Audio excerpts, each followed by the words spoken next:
Ahoj, volám sa Rado Igaz a tu v televízii Markíza pracujem od roku 2000. Najprv to bola relácia Lampáreň, potom to bola relácia Palba a momentálne som 7 rokov v spravodajstve televízie Markíza.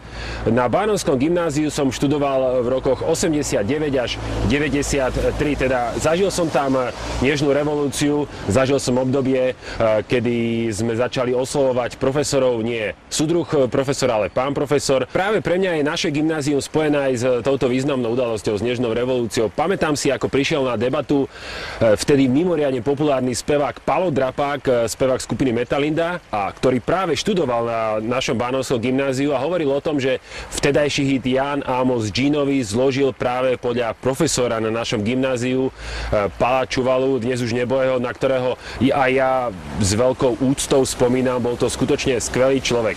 Triedna profesorka Erika Majdáková, učiteľka slovenčiny, Viola Arctová, to boli pre mňa profesorky, ktoré ma mimoriadne ovplyvnili do môjho ďalšieho života. Bánovské gymnázium napríklad, to je pre mňa aj budova, ktorá, keď teraz žijem v Bratislave, keď sa vrátim do Bánoviec, vidím, ako je mimoriadne zasadená do prostredia mesta, má podľa mňa perfektné fluidum a vždy som bol rád, že môžem v takejto budove študovať. Už vtedy, keď som študoval, som vedel, že patrím do dobrej spoločnosti, keď študujem na gymnáziu v Bánovci nad Bebravou a doteraz vždy, keď môžem, tak sa k tomuto svojmu odkazu prihlásim.